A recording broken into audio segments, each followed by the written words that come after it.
এটা হচ্ছে রুই মাছের ঝাল, মানে ঝাল বলতে ঝাল ঝোল আর কি। ঝোলটা খুব একটা করিনি, একটু ঝাল করে করেছি। একটু মাছটা বড় ছিল, কাটা মাছ ছিল। তো এই মাছটার ঝাল খেতে ভীষণ ভালো লাগে। তো আমি এর আগে রান্না করেছি, ভালো লেগেছে, তোমাদের সঙ্গে আজকে রান্না করে শেয়ার করলাম। তো এইভাবে রুই মাছের ঝাল শুধু মাছ দিয়ে, এক পিস মাছ দিয়ে সব ভাত খাওয়া হয়ে যায়, খুব ভালো লাগে, খুব টেস্টি হয়। তো রেসিপিটা কিভাবে বানিয়েছি সেটা তোমাদের সঙ্গে শেয়ার করছি। তোমরা বন্ধুরা তোমরা সম্পূর্ণ রেসিপিটা দেখার অনুরোধ রইল। আর নতুন বন্ধুরা যদি ভালো লেগে থাকে চ্যানেলটিকে সাবস্ক্রাইব করে দিও। আর সবাই বন্ধুরা তোমরা সবার সঙ্গে শেয়ার করো রেসিপিটা, আর সম্পূর্ণ দেখতে থাকো কী কী উপকরণ দিয়ে রান্নাটা করেছি। তো চলো রান্নাটা শুরু করি, তোমরা সঙ্গে থাকো, দেখতে থাকো কিভাবে রান্নাটা করেছি।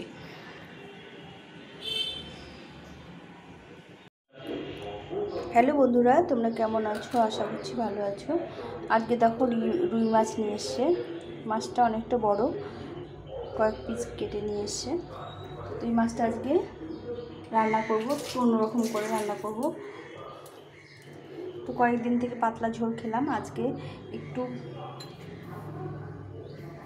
মশলা দিয়ে রান্না করব। তো প্রথমে একটু নুন হলুদ মাখিয়ে মাছটাকে ভেজে নিতে হবে ভালো করে। তো বন্ধুরা তোমরা সম্পূর্ণ রান্নাটা দেখার চেষ্টা করো, আমার অনুরোধ রইল। যদি ভালো লেগে থাকে তাহলে লাইক কমেন্ট শেয়ার করো। আর নতুন বন্ধুরা দেখার পর চ্যানেলটিকে সাবস্ক্রাইব করে দিও। তো প্রথমে আমি মাছটাকে ভালো করে মেখে নিব।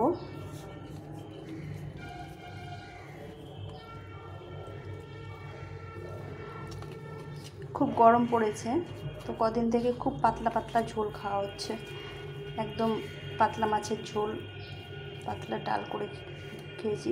আজকে ভাবছি একটু মশলা দিয়ে রান্না করব।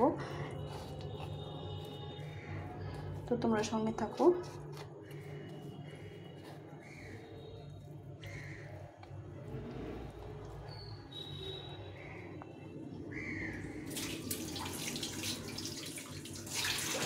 আজকে আমি একদম পেঁয়াজ দেবো না, পেঁয়াজ ছাড়াই রান্নাটা করব। তো প্রথমেই কড়াইটা গরম হয়ে গেছে, মাছটা ভেজে নেব ভালো করে।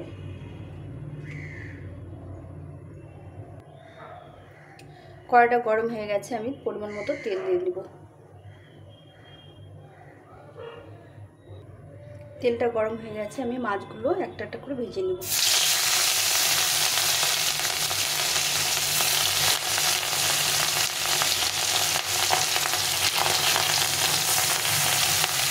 সবগুলো মাছ একবারে ভেজে নেব।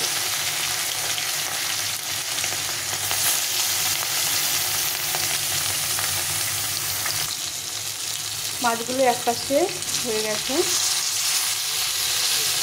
তো উল্টে পাল্টে ভেজে নিতে হবে।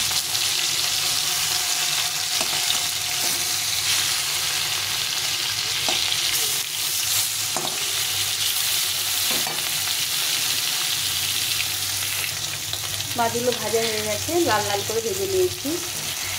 খুব কড়া করে ভাজলে খেতে ভালো লাগবে না, খসখসে লাগবে, ওর জন্য এরকম মিডিয়াম করে ভেজে নিয়েছি। মাছগুলো ভাজা হয়ে গেছে, উঠিয়ে নিলাম।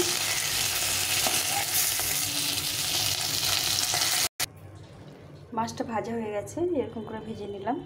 এখন আর কড়াইটা গরম আছে, এর মধ্যে একটু তেল দিয়ে দেবো। এখন বাকি রান্নাটা করব।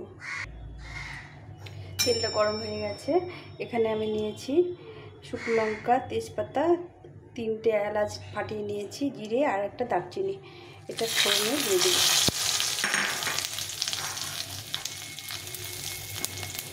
একটু নেড়ে চেড়ে নিয়ে, আমি পেঁয়াজ দেবো না ভেবেছিলাম, কিন্তু আমার হাজব্যান্ড বলছে একটু পেঁয়াজ না দিলে ভালো লাগবে না, যার জন্য একটা ছোট পেঁয়াজ কেটে নিয়েছি, এই পেঁয়াজটাকে দিয়ে দেবো। একদম ছোট একটা পেঁয়াজ নিয়েছি।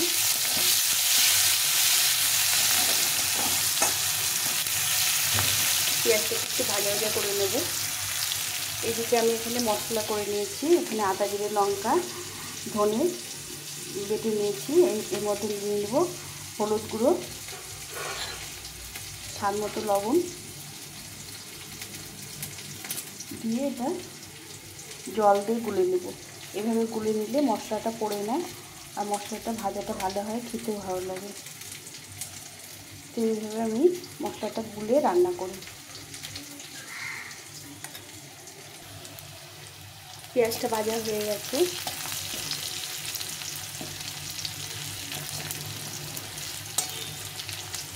সুন্দর একটা গন্ধ বেরিয়েছে। এভাবে করে রুই মাছ, একটু বড় মাছ রান্না করলে ভীষণ ভালো লাগে। তো বন্ধুরা, তোমরা কেমন করে রান্না করো অবশ্যই কমেন্ট করে জানিও। আর আমার রান্নাটা যদি ভালো লেগে থাকে তাহলে লাইক কমেন্ট শেয়ার করো। তো এর মধ্যে আমি এখন একটা দিয়ে দেবো, একটা টমেটো কেটে নিয়েছি, একটা টমেটো ছোটো ছোটো করে নিয়েছি, টমেটো ভেজে নিয়েছি। টমেটোটা ভাজা হয়ে গেছে, অনেকটা ভাজা হয়ে গেছে। একটু নুন দিয়েছি, যার জন্য টমেটোটা ভালো করে গলে গেছে। এখন আমি এখানে এই মশলাটা দিয়ে দেবো, আদা জিরে লঙ্কা ধনের যে পেস্টটা এটা দিয়ে দিলাম। এই মশলাটাকে একটু ভালো করে ভেজে নিতে হবে, ভালো করে কষিয়ে নিতে হবে। মশলাটা কষা হোক ততক্ষণ, মশলাটা ভালো করে কষিয়ে নিতে হবে।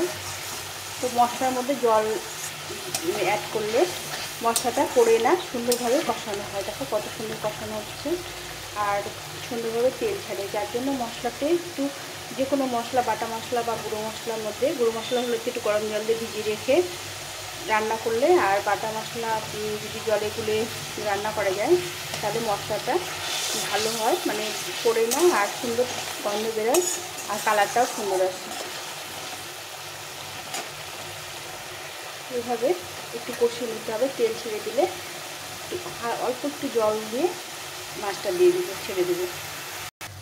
মশলা তেল ছেড়ে দিয়েছে, এখন আমি একটু গরম জল করে নিয়েছি, এক বাটির মতো এই জলটা দিয়ে দেবো।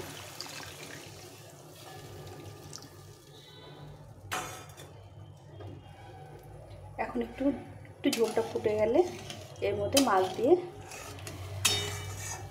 বন্ধুরা আমি একটু মশলার সঙ্গে একটু কাজু বাটা করে নিয়েছিলাম যাতে খেতে ভালো লাগে। তো তোমাদের দেখাতে পারিনি বলে আমি বলিনি, এই কয়েকটা 4-5টা কাজু বেটে নিয়েছিলাম যাতে টেস্টটা ভালো হয়।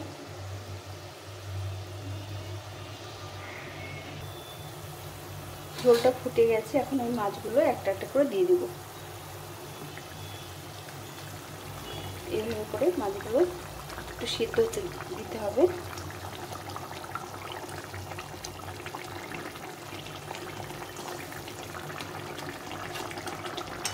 এই সবগুলো মাছ দিয়ে দিয়েছি, এখন একটু ফুটে নিতে হবে।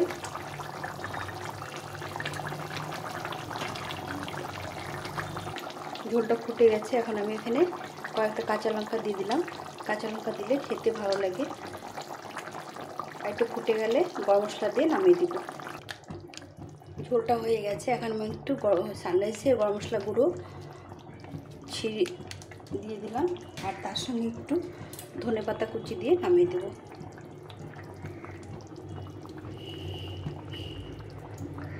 তো আমার হয়ে গেল রুই মাছের ঝাল। তো বন্ধুরা, তোমাদের রেসিপিটা কেমন লাগলো অবশ্যই কমেন্ট করে জানিও। আর যদি ভালো লেগে থাকে লাইক কমেন্ট শেয়ার করো, আর নতুন বন্ধুরা সাবস্ক্রাইব করে অবশ্যই পাশে থেকো। আমি যেগুলো রান্না করব তোমাদের সঙ্গে অবশ্যই শেয়ার করব। তো এখন এই পর্যন্তই, সবাই ভালো থেকো, সুস্থ থেকো আর সবাই রান্না করো, রান্নার সঙ্গে থাকো।